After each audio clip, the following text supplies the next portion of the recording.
नमस्कार। आप सभी का स्वागत है हमारे चैनल सिंप्लीफाइड हिंदी में। मैं डॉक्टर नवनीता भाटिया आज आपको मुंशी प्रेमचंद द्वारा रचित दो बैलों की कथा पाठ पढ़ाने जा रही हूँ। दो बैलों की कथा कहानी जो है वो मुंशी प्रेमचंद जी की श्रेष्ठ कहानियों में से एक मानी जाती है। इस कहानी के माध्यम से लेखक ने कृषक समाज और पशुओं के भावनात्मक संबंध का वर्णन किया है। इसमें लेखक ने बताया है कि स्वतंत्रता जो है वो सबको ही अच्छी लगती है, परंतु जब स्वतंत्रता आराम से सहज रूप से प्राप्त नहीं होती तो उसके लिए मनुष्य को बार बार अनेकों संघर्ष करने पड़ते हैं, अनेक तरह की यातनाएं झेलनी पड़ती हैं। इस कहानी में भी हीरा और मोती नामक दो बैल हैं जो कि इस कहानी के प्रमुख पात्र माने जाते हैं। हीरा और मोती नाम के ये बैल बहुत ही सीधे साधे भारतीय लोगों के प्रतीक माने जाते हैं। इन्हें भी अपनी आज़ादी को प्राप्त करने के लिए अनेकों संघर्ष करने पड़ते हैं। वे बार बार संघर्ष करते हैं और अंत में उस आज़ादी को प्राप्त कर ही लेते हैं। कहानीकार जो है वो इनके माध्यम से भारतीय लोगों की स्वतंत्रता को दिखाना चाहते हैं। कहानी के आरंभ में बताया गया है कि जानवरों में सबसे बुद्धिहीन जिसे माना जाता है वो होता है गधा। जब भी हमने किसी को सबसे बेवकूफ़ कहना होता है, सबसे बड़ा बेवकूफ़ कहना होता है, तब हम उसे गधा ही कहते हैं। ऐसा हम आमतौर पर अपने जीवन में भी करते हैं। लेखक कहते हैं कि गधा सचमुच में ही बेवकूफ़ है या फिर उसके सीधेपन के कारण उसको ये पदवी दी गई है। कहते हैं कि क्या सच्ची में जो गधा है वो बेवकूफ़ है या फिर उसके सीधेपन के कारण कि वो किसी को कुछ नहीं कहता, ये उसका सीधापन है और इसी सीधेपन के कारण उसे बेवकूफ़ माना जाता है। कहते हैं कि यह निश्चित तौर पर कुछ भी नहीं बताया जाता कि ऐसा क्यों है। गाय सींग मारती है और जो ब्याई हुई गाय है वो तो अचानक से ही सिंहनी का रूप धारण कर लेती है। लेखक क्या कह रहे हैं कि कुत्ता भी बहुत गरीब जानवर है, लेकिन कभी कभी उसे भी क्रोध आ ही जाता है, किंतु गधे को कभी क्रोध करते हुए नहीं सुना और ना ही देखा।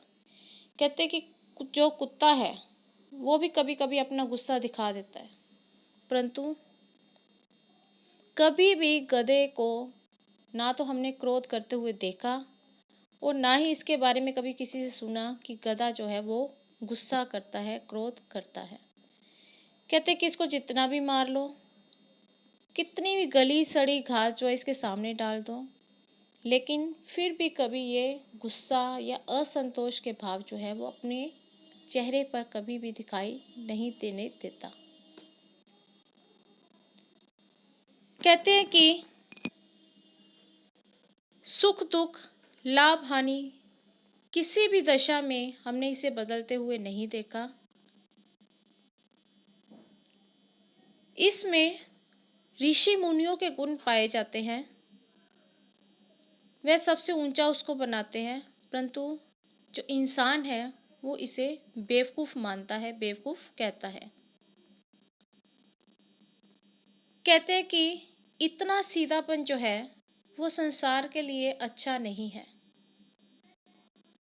कि क्या नहीं है कि अगर मनुष्य इतना ही सीधा बना रहेगा तो संसार उसको जीने नहीं देगा।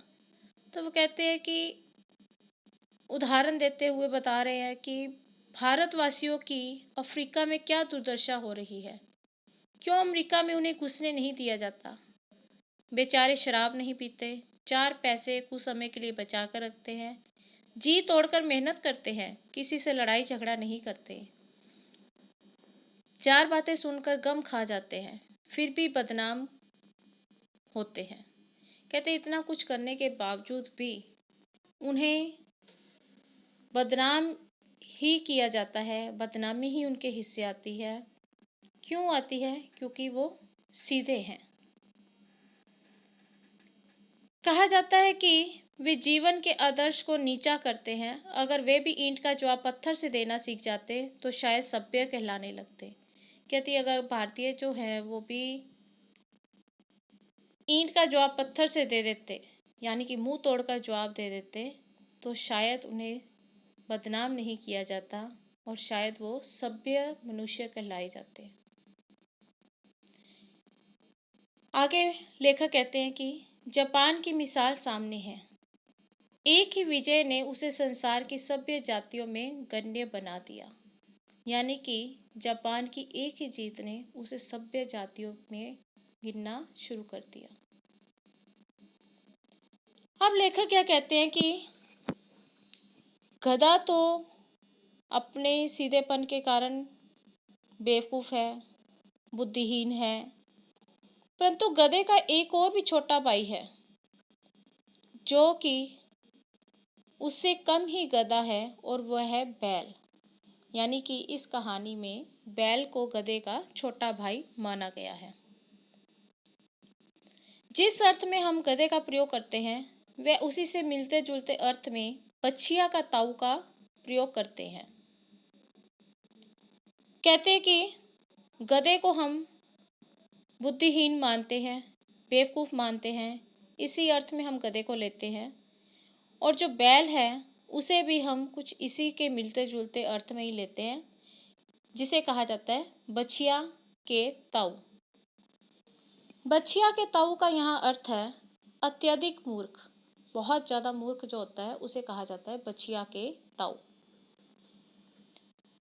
कुछ लोग बैल को शायद बेवकूफ़ों में सर्वश्रेष्ठ कहेंगे, मगर हमारा विचार ऐसा नहीं है।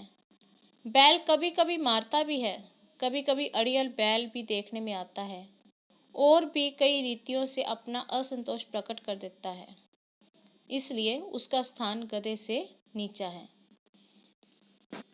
लेखक कहते हैं कि जहाँ एक और जो गधा है वो कभी भी अपना असंतोष प्रकट नहीं करता, कभी भी उसको गुस्सा करते हुए नहीं देखा जाता है, परंतु जो बैल जिसे कि गधे का छोटा भाई माना जाता है, कहते हैं कि वो कभी कभी गुस्सा भी दिखाता है, कभी कभी वो मारता भी है और कभी कभी ऐसा भी बैल देखने में मिलता है जो कि बहुत ही अड़ियल होता है।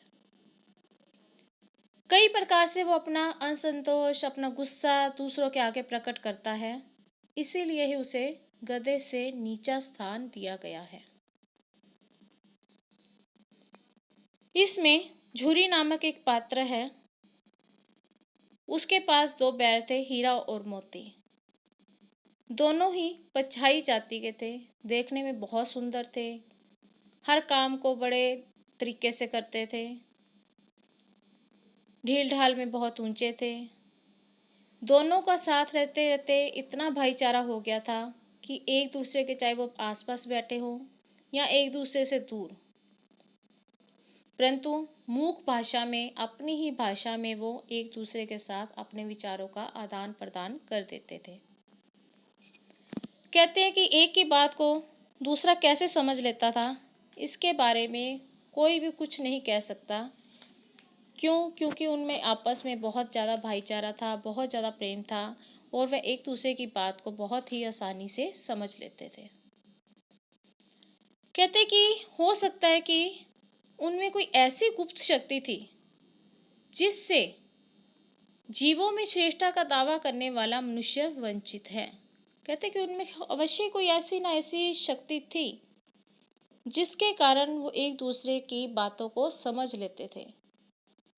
संसार में मनुष्य एक ऐसा प्राणी है जो अपने आप को सबसे श्रेष्ठ मानता है। कहता है कि मनुष्य के अंदर भी ऐसी शक्ति नहीं है, मनुष्य भी इस शक्ति से वंचित है, वो भी एक दूसरे की भाषा को नहीं समझ पाते जब तक अपने विचारों को दूसरे को आगे प्रकट नहीं करते हैं। जबकि हीरा और मोती जो थे वो एक दूसरे को चाटकर और सूंघकर ही अपना प्रेम प्रकट कर देते थे, और कभी कभी तो अपने प्रेम को प्रकट करने के लिए दोनों सींग भी आपस में मिला लिया करते थे। कहते कि अगर ये ना हो तो दोस्ती का शायद कोई भी मायने नहीं रहते। जिस वक्त इन दोनों को झुरी हल या गाड़ी में जोतता था तो दोनों गर्दन हिला हिला कर चलते थे, और उस समय दोनों का यही प्रयास रहता था कि हल का जो भार है वो एक के कंधे पर ही आए। मोती ये चाहता था कि हल का जितना भी भार है वो उसके कंधे पर आए, और हीरा ये सोचता था कि वो भार जो है उसके कंधे पर आए, दूसरे के कंधे पर नहीं। इसी प्रकार वो आपस में प्रेम प्रकट करते थे, अपनी दोस्ती को दिखाते थे।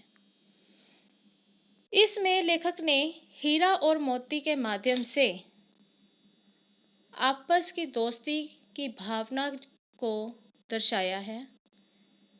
एक मनुष्य के दूसरे मनुष्य के साथ ऐसे संबंध नहीं होते जितने गहरे संबंध दोनों बैलों में थे। आगे वो क्या कहते हैं कि एक बार अचानक से झुरी ने अपनी दोनों बैलों को अपने ससुराल भेज दिया। अब जो बैल थे उन बेचारों को क्या मालूम कि उन्हें वहां पर क्यों भेजा जा रहा है। उन्होंने ये सोचा कि शायद मालिक ने हमें बेच दिया है। अब उन्हें अपना बेचा जाना या दूसरी जगह पर भेजा जाना अच्छा लगा या बुरा लगा, इसके बारे में तो कोई भी नहीं जानता। परंतु झूरी के ससुराल में उसके साले गया ने दोनों के साथ बहुत ही बुरा व्यवहार करना शुरू कर दिया।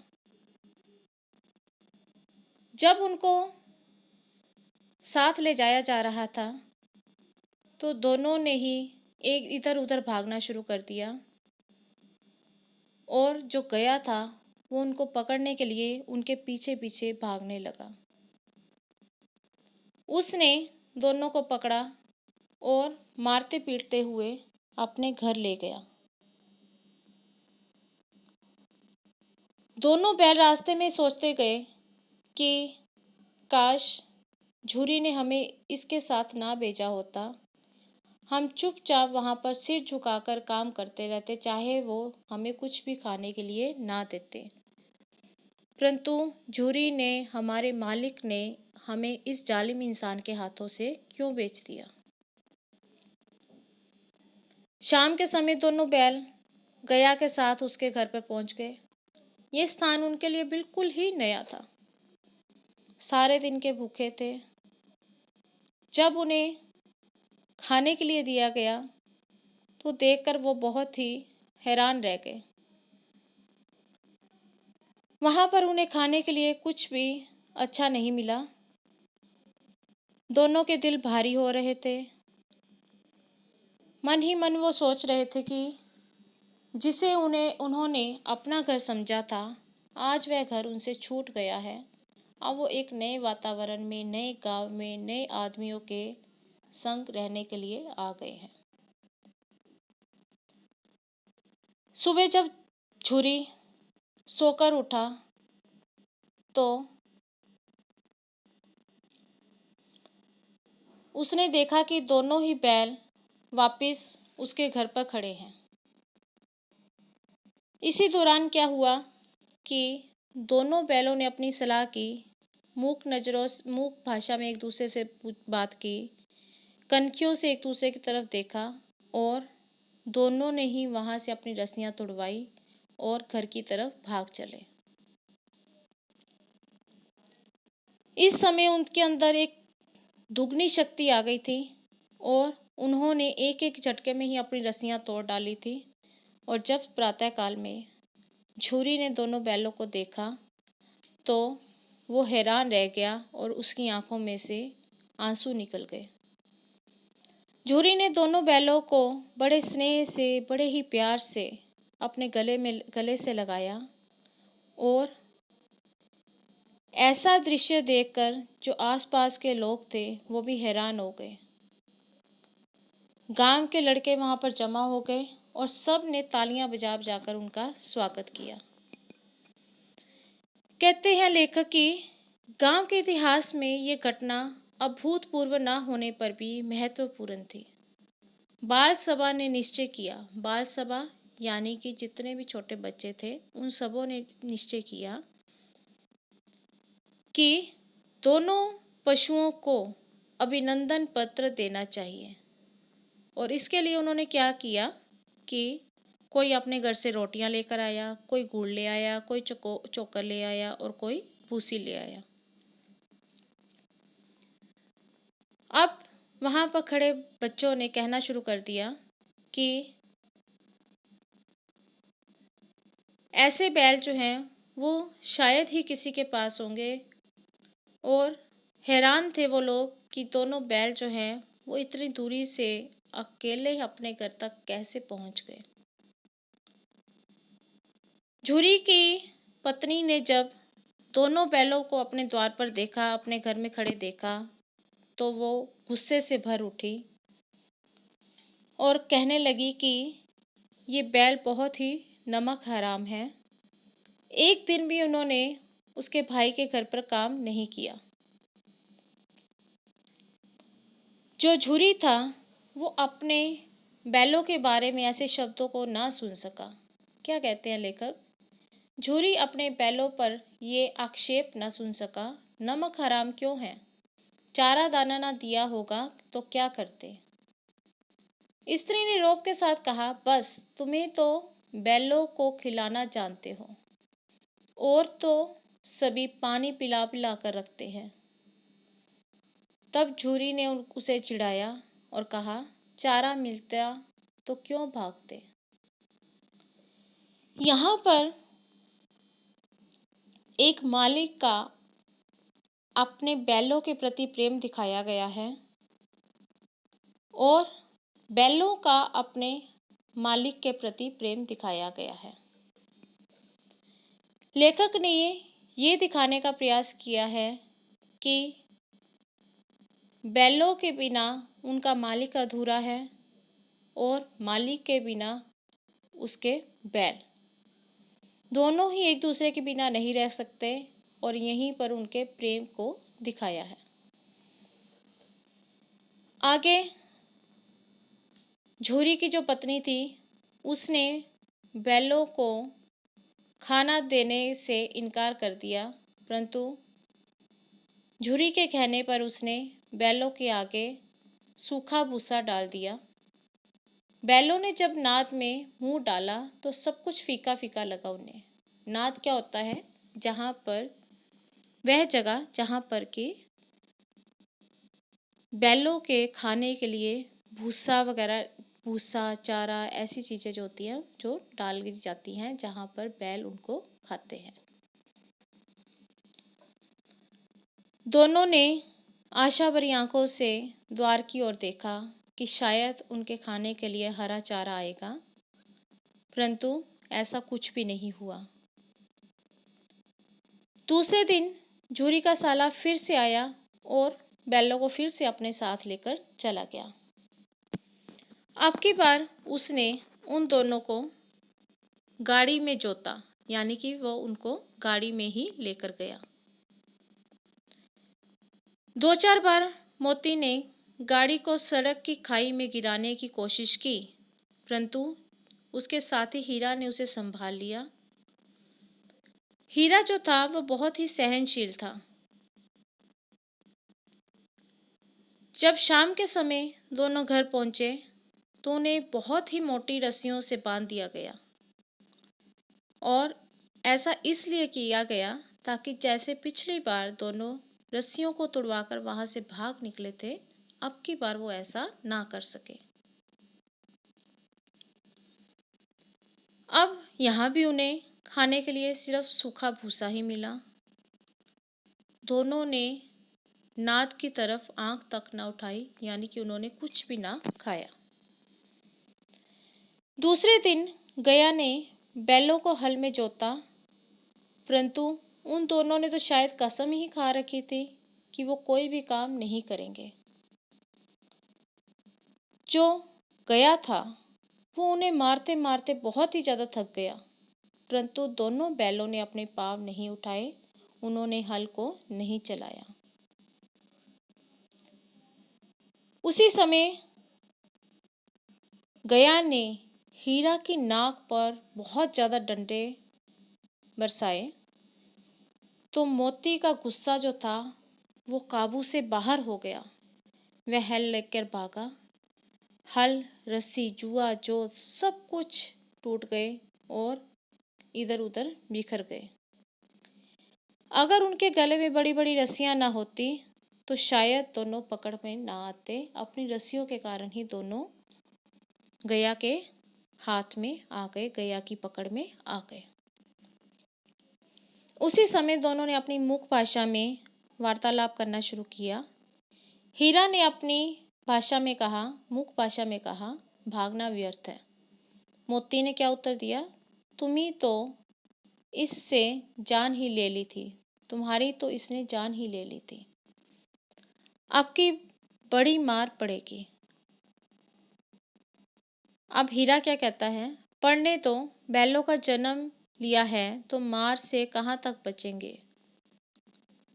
गया तो आदमियों के साथ दौड़ा आ रहा है, दोनों के हाथ में लाठियां हैं। उसी समय गया वहां आता है और उसके साथ दो आदमी होते हैं और दोनों के हाथों में ही लाठियां होती हैं। मोती बोला कि अगर तुम कहते हो तो मैं कुछ इसे मजा चखा देता हूँ। हीरा ने उसी समय उसे समझाया, नहीं भाई, चुपचाप यहाँ पर खड़े रहे। कहता है कि मोती कि अगर इसने मारा तो फिर मैं एक दो को मारकर गिरा दूंगा। तो हीरा उसे समझाता है कि हमारी जाति का अर्थात बैलों का यह धर्म नहीं है कि दूसरों को मारें। मोती दिल में अपनी बातों को दबाकर बैठ गया, अपने गुस्से को उसने दबा लिया। गया वहां पर आया और दोनों को पकड़कर ले गया। उस समय गया ने दोनों बैलों को कुछ भी नहीं कहा। अगर वो कुछ कहता तो दोनों बैल जो थे वो उसके साथ मारपीट कर पड़ते। फिर उन दोनों के सामने वही सूखा भूसा लाया गया। दोनों चुपचाप खड़े रहे, दोनों ने कुछ भी ना किया। घर के जो लोग थे उन्होंने भोजन करना आरंभ कर दिया। गया के घर में एक छोटी सी लड़की थी। उससे बैलों की ऐसी दशा देखी नहीं जाती थी। उस छोटी लड़की ने क्या किया कि दो रोटियां अपने खाने में से निकाली और उन दोनों के मुंह में देकर चली गई, यानी कि दोनों को एक एक रोटी देकर वो चली गई। अब वो तो ठहरे बैल, उनकी भूख इससे कैसे शांत होती। एक रोटी से एक बैल की भूख नहीं शांत हो सकती। परंतु उस लड़की ने इतने प्यार से उन्हें एक एक रोटी दी थी कि इतने प्यार से रोटी को लेकर उन्हें ऐसा महसूस हो रहा था कि मानो उन्हें भर पेट भोजन मिल गया हो। तब उन्हें ऐसा महसूस हुआ कि इस निर्दयी गया के घर में कोई तो ऐसा है जो कि अच्छा है, जिसको उनकी परवाह है। असल में वो लड़की भैरव थी, भैरव की थी। उसकी अपनी जो माँ थी वो मर चुकी थी। अब उसके साथ जो रहती थी वो उसकी सौतेली माँ थी। सौतेली माँ उसे बहुत मारती थी। इसीलिए उस बच्ची को बैलों के प्रति प्रेम उमड़ आया था। उसे उन दोनों बैलों की हालत भी अपने जैसी ही लगती थी। तभी वो लड़की अपने हिस्से की रोटी उनको दे जाया करती थी। दोनों ही बेचारे बैल दिन भर जोते जाते, डंडे खाते, अड़ते रहते और शाम को लाकर फिर वहीं पर बांध दिए जाते और फिर वही सूखा भूसा उनके आगे रख दिया जाता। रात के समय वही बालिका आती, वही लड़की आती और उन दोनों को रोटी दे जाती। कहते कि प्रेम के इस प्रसाद की ये बरकत थी कि दो दो गाल सूखा भूसा खाकर भी दोनों दुर्लभ ना होते थे, मगर दोनों की आंखों में रोम रोम में विद्रोह भरा हुआ था। कहता कि इस लड़की का प्रेम ही था कि जिसके कारण सूखा भूसा खाकर और एक लड़की द्वारा दी गई एक एक रोटी को खाकर भी दोनों बैल दुर्लभ नहीं होते थे, कमज़ोर नहीं होते थे, परंतु उनकी आंखों में और उनके शरीर के हर एक अंग में विद्रोह भरा हुआ था। किसके प्रति? गया के प्रति। एक दिन मोती ने अपनी मूक भाषा में हीरा से कहा, अब नहीं सहा जाता हीरा। तो हीरा उससे पूछता है कि अब तुम क्या करना चाहते हैं? तो मोती ने कहा कि मेरे मन में आता है कि मैं एकाध को सींगों से उठाकर नीचे पटक दूं। परंतु हीरा कहता है कि जानते हो ना, वह प्यारी लड़की जो हमें रोटियां खिलाती है उसी की लड़की है जो इस घर का मालिक है। ये बेचारी अनाथ ना हो जाए। कहता अगर तुम ऐसा करे कोई तो ये ना हो कि ये बेचारी जो है वो अनाथ हो जाए। और वो लड़की इतनी प्यारी है, इतनी अच्छी है कि वो रोज हमें अपने हिस्से की रोटियां देकर जाती है। तब मोती कहता है तो क्यों ना मैं मालकिन को ही फेंक दूं, वो तो इस लड़की को बहुत मारती है। तब हीरा उसे कहता है कि औरत जात पर सींग चलाना मना है, इस बात को तुम क्यों भूल जाते हो। यहाँ पर जो हीरा है वो एक सभ्य इंसान की तरह दिखाया गया है, जो कि औरतों पर हाथ उठाना अच्छा नहीं मानता है। जो सभ्य इंसान है, जो अच्छे इंसान हैं, पढ़े लिखे इंसान हैं, वो कभी भी औरतों के ऊपर हाथ नहीं उठाते। परंतु असभ्य समाज, अनपढ़ समाज में ऐसा अत्याचार करते हुए हम देख सकते हैं। तो यहाँ पर जो हीरा बातें कर रहा है वो एक सभ्य समाज के बारे में बताया गया है। फिर वो सोचते हैं तो क्यों ना हम इसे अपनी जो रस्सियाँ हैं इनको तुड़ाकर वहाँ से भाग चलें। परंतु फिर ये सोचते हैं कि इतनी मोटी रस्सियाँ कैसे टूटेगी। तब उनके दिमाग में आता है कि क्यों ना हम रस्सी को थोड़ा थोड़ा चबाना शुरू करें, फिर ये एक ही झटके में टूट जाती हैं। रात के समय बालिका जो थी वो रोटी लेकर आई, दोनों को रोटियां दी और दोनों ने रस्सियों को चबाना शुरू कर दिया। परंतु रस्सी इतनी मोटी थी कि वो जोर लगाकर थक गए, परंतु रस्सियां जो थी वो टूटने का नाम नहीं ले रही थी। तभी अचानक से घर का द्वार खुला और वही लड़की आई। दोनों ने अपने सिर को झुकाकर उसको चाटना शुरू कर दिया और उस लड़की ने उनके माथों को सहलाया और कहा कि मैं तुम्हें खोल रही हूँ, चुपचाप यहाँ से भाग जाओ, नहीं तो ये लोग तुम्हें मार डालेंगे। उस लड़की ने रस्सियों को खोल दिया, लेकिन दोनों ही वहाँ पर चुपचाप खड़े रहे। मोती ने कहा कि अब चलते क्यों नहीं, तो हीरा ने कहा कि अगर हम चले जाएंगे तो इस लड़की के लिए आफत हो जाएगी। अब सभी इसी पर संदेह करेंगे। इतने में लड़की चिल्लाई कि दोनों ही बैल भागे जा रहे हैं, जल्दी से उनको पकड़ो। आगे का हिस्सा अगली वीडियो में। धन्यवाद।